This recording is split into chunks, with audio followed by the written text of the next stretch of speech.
Hello friends, मैं Amit Kaushal, Jupiter study abroad consultant Chandigarh से। आज मैं थोड़ी सी अपनी जो एक लीक में मैं वीडियोस बना रहा हूँ, उससे हट के वीडियो बना रहा हूँ। ये वीडियो है यूके के लिए कि किस तरह देखिए, मेजॉरिटी ऑफ इंडियन स्टूडेंट्स अगर हम बात करें तो the aim of study abroad is of course the aim is to study there, but at the same time एक ऑब्जेक्टिव होता है mostly students. I would say कि अराउंड 90% स्टूडेंट्स जहाँ भी स्टडी अब्रॉड के लिए जाते हैं, they want to migrate to that country और वहाँ से एजुकेशन लेके किसी अच्छे कंट्री में जाके काम करके वहाँ पे रेजिडेंसी लेना एक मेजॉरिटी ऑफ स्टूडेंट्स का ऑब्जेक्टिव होता है। मोस्टली आपने देखा गया है कि ऑस्ट्रेलिया में या कनाडा में लोग जाते हैं या न्यूजीलैंड में लोग जाते हैं। लोगों को लगता है कि हाँ, वहाँ जाके अगर हम पढ़ाई करेंगे और उसके बाद हम वहाँ पे काम करेंगे, then that may lead to the permanent residency. And of course इसी वजह से जो ट्रेंड रहा है, पहले कनाडा का बहुत ज़्यादा था। ऑस्ट्रेलिया साइड बाय साइड चलता रहा है, बट ऑस्ट्रेलिया में थोड़ा सा ये है कि it was not as easy to get permanent residency in Australia as it was in Canada, but कहीं ना कहीं ये तीन कंट्रीज जो हैं ये माने जाते रहे हैं कि वहाँ अगर आप पढ़ने जा रहे हो तो किसी ना किसी तरीके से अगर आप कोशिश करो, अगर आप अपने प्लान करके चलो, तो आप अपना परमानेंट रेजिडेंसी स्टेटस ले सकते हो।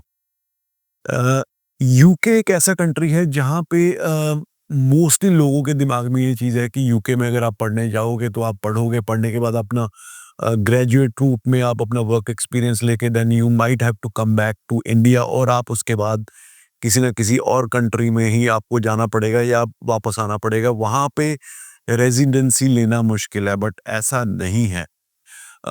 उसके लिए आपको एक तो प्लान करके चलना पड़ेगा। आपको अपना जो कोर्स है वो कोर्स अगर आप 3 कैटेगरीज़ में से कोई कैटेगरी में कोर्स लेके चलते हो, ये नहीं है कि उसी में आपको परमानेंट रेज़िडेंसी मिल सकती है, उसके अलावा भी मिल सकती है, बट ये 3 कोर्सेज़ में अगर आप फ़ोकस लेके चलोगे, एक तो हेल्थ केयर हो गया, दूसरा आईटी हो गया, कंप्यूटर साइंस हो गया, तीसरा हो गया इंजीनियरिंग। अगर इन कैटेगरीज़ में आप पढ़ने जाते हो तो there are chances. Graduate route में अगर आप बैचलर्स या मास्टर्स करने जाते हो, you get a 2 years post study work experience. उसके बाद दैट वर्क एक्सपीरियंस में lead you to transition to skilled worker visa. Skilled worker visa में जो यूके बेस्ड एम्प्लॉयर है वो अगर आपको हायर करता है और उसका जो मिनिमम वेज थ्रेशोल्ड रखा गया है, पहले तो 30,000 से बढ़ा दिया था, now it has come down to 26,200 pounds a year का आपको पैकेज होना चाहिए। और उसके बाद प्रोफिशिएंसी इन इंग्लिश होनी चाहिए। That then that work visa can be of this visa is valid up to 5 years।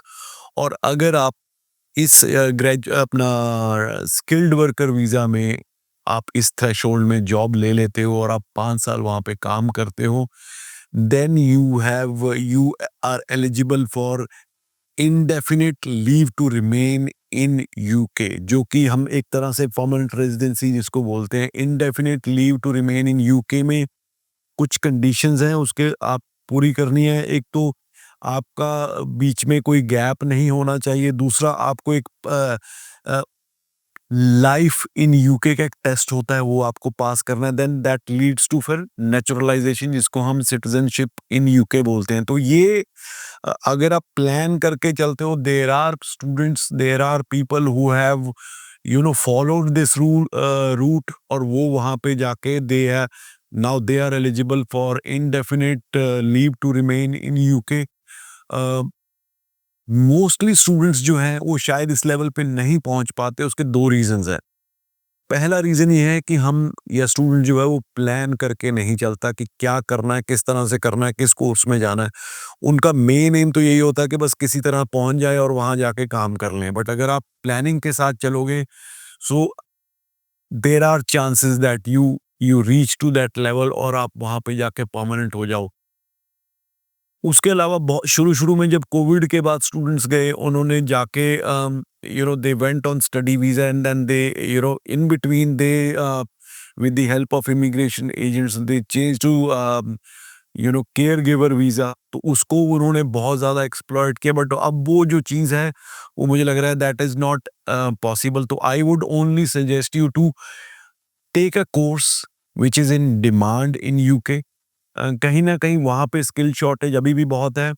Although UK has been in the forefront of inviting political asylums, asylum seeker वहाँ पे बहुत जाते हैं, but mostly जो asylum seeker visa होता है उसमें unskilled लोग होते हैं, because the purpose of that visa is not your skill और your qualification, that is a different purpose. But अगर आप यहाँ से जाके यूके में बैचलर्स करते हो या मास्टर्स करते हो and you develop that skill which is in shortage in UK, you stand very good chances to get the skilled worker visa. And once you get skilled worker visa and your salary threshold is 26,200 pounds a year, 26,200 pound साल का अगर आपका package है, which is not as difficult. अगर हम इसको hourly rate भी बोले तो 10.75 यानी कि $11.25 पाउंड पर आवर का अगर आपका रेट है, तो भी आप इसके लिए क्वालिफाई कर जाते हो। And this visa is valid for 5 years, then that lead to naturalisation, that leads to indefinite leave to remain in UK, जिसको हम अगर दूसरे देशों के भाषा में बोलें तो उसको परमानेंट रेजिडेंसी बोलते हैं। Then that lead to citizenship और naturalisation, which is term used in UK. So बहुत लोग इसको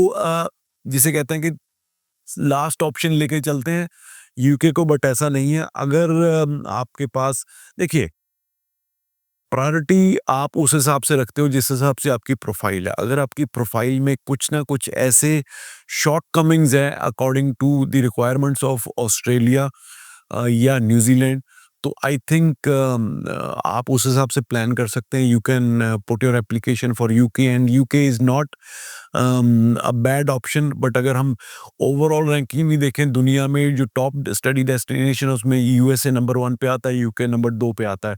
तो यूके की universities have always been in forefront, और more than 100 year old universities हैं, उनका एक सिस्टम बना हुआ है, पार्ट टाइम जॉब्स की कोई कमी नहीं है। And I think this is a very good option. अगर आप प्लान करके चलो, you can still get the permanent residency or indefinite leave to remain in UK. So point to ponder, जो लोग निराश हो गए हैं कि यूएस अपना ऑस्ट्रेलिया नहीं जा पाए या ऑस्ट्रेलिया में क्वालिफाई नहीं कर पाए या रिफ्यूज हो गए, so they should look for this option. अगर आप चाहते हो कि हम आपकी हेल्प करें in this, you can contact us, get in touch with our team. So we'll be more than happy to assist you in your application to study in UK. Thank you so much.